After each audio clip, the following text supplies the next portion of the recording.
நோன்பு கஞ்சி காயல்பட்டினத்தில் கிடைக்கக்கூடிய டேஸ்ட்டில் இருக்கணும் அப்படின்னா இந்த மெத்தடில் ட்ரை பண்ணி பாருங்கள். டேஸ்ட் ரொம்பவே சூப்பராக இருக்கும். ஒரு கப் அளவுக்கு பச்சரிசி எடுத்துக்கோங்க. பச்சரிசிலே நொய்யரிசி குறுநரிசின்னு சொல்லுவோம்ல, அதோடு நம்ம எடுத்துக்கிடலாம். ஒரு கப் அளவு பச்சரிசி எடுத்திங்கன்னா 1/4 கப் அளவுக்கு பாசிப்பருப்பு சேர்த்துக்கோங்க. அதில் 1 ஸ்பூன் அளவுக்கு வெந்தயம் சேர்த்துக்கோங்க. வெந்தயம் அதிகமாக வேண்டாம். இதை நல்லா 2-3 முறை கழுவிக்கோங்க. கழுவிட்டு தண்ணி ஊற்றி ஒரு 10-15 நிமிஷம் ஊற வச்சு எடுத்து வச்சுக்கோங்க. இது ஊறுறதுக்குள்ள ஒரு குக்கரில் 6 டம்ளர் அப்படி இல்லைனா ஒரு 7 டம்ளர் அளவுக்கு தண்ணி சேர்த்து இதை நல்லா கொதிக்க விடுங்க. அதுக்கப்புறம் நம்ம ஊற வச்சுருக்கிற அரிசியை தண்ணியை வடிகட்டிட்டு இது கூட சேர்த்துட்டு மூடி போட்டு அன்றைக்கி 2 விசில் வச்சு எடுத்துருக்கிறேன். நீங்கள் உங்களுடைய குக்கருக்கு தகுந்த மாதிரி விசில் வச்சு எடுத்துக்கோங்க. இப்போ திறந்து நீங்கள் நல்லா கலந்து விட்டு பாருங்கள். ரொம்ப கெட்டியாக இருந்தால் நம்ம நல்லா சூடாக இருக்கிற தண்ணியோடு சேர்த்துக்கிடலாம். இப்போ இது கூடயே ஒரு பல்லாரி, ஒரு 10-15 சின்ன வெங்காயம், இது ரெண்டையுமே நீள் வாக்கில் அரிஞ்சிட்டு சேர்த்துக்கோங்க.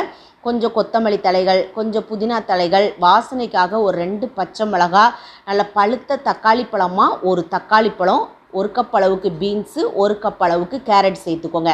சேர்த்துட்டு இது எல்லாத்தையும் நல்லா மிக்ஸ் பண்ணி வேக வச்சு எடுத்துக்கோங்க. நீங்கள் செய்யும் போச்சுலேயே கொஞ்சம் பெரிய பாத்திரத்திலே செஞ்சீங்க அப்படின்னா ரொம்பவே கரெக்டாக இருக்கும். இப்போ அடுத்ததாக இந்த ரெசிபிக்கு தேவையான உப்பையும் சேர்த்து இதை நல்லா மிக்ஸ் பண்ணி லோ ஃப்ளேமில் இதை வேக வச்சு எடுத்துக்கோங்க. அதுக்குள்ளே நம்ம ஒரு பாத்திரத்தில் 4 ஸ்பூன் எண்ணெய் சேர்த்து பட்டை, கிராம்பு, ஏலக்காய், அன்னாசிப்பூ போட்டு பொரிய விடுங்க. அடுத்ததாக ஒரு பல்லாரி, ஒரு 10-15 சின்ன வெங்காயம், ஒரு 2 பச்சை மிளகாய் சேர்த்து சாஃப்டாக வதக்கி எடுத்துக்கோங்க. அடுத்ததாக 2 ஸ்பூன் அளவுக்கு இஞ்சி பூண்டு பேஸ்ட்டு போட்டு அதையும் பச்சை வாசனை போகிற அளவுக்கு வதக்குனதுக்கப்புறமா கொஞ்சம் புதினா தலைகளும் கொஞ்சம் கொத்தமல்லி தலைகளும் நல்ல பழுத்த தக்காளி பழமும் ஒரு தக்காளி பழமும் சேர்த்து நல்லா சாஃப்டாக வதக்கிட்டு நான் இன்றைக்கி மட்டன் சேர்த்துருக்கிறேன். மட்டன் கொத்துக்கறி அப்படி இல்லைன்னா நல்லா எலும்புகள் இல்லாமல் பொடிசாக கட் பண்ணி சேர்த்துக்கோங்க. சிக்கனில் செய்கிறதா இருந்தாலும் செய்யலாம்.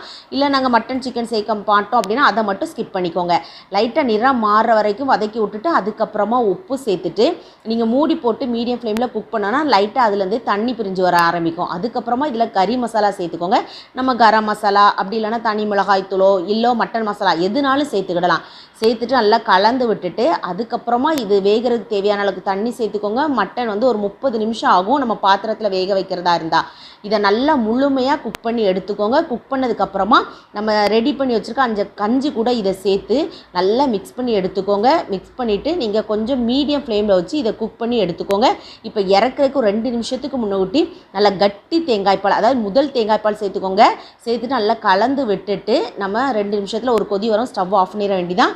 அப்படி இல்லைன்னா தேங்காய் கூட கொஞ்சம் கசகசா சேர்த்து அரைச்சி நீங்கள் சேர்க்குறதா இருந்தாலும் சேர்த்துக்கலாம். அது உங்களுடைய விருப்பம் தான். இப்போ இதை அப்படியே ஸ்டவ் ஆஃப் பண்ணிவிட்டு சூடாக சர்வ் பண்ணி பாருங்கள். டேஸ்ட் வந்து ரொம்பவே சூப்பராக இருக்கும். கண்டிப்பாக ஒரு முறையாவது நீங்கள் ட்ரை பண்ணி பாருங்கள். ட்ரை பண்ணி பார்த்து பிடிச்சிருந்தா சப்ஸ்கிரைப் பண்ணிடுங்க.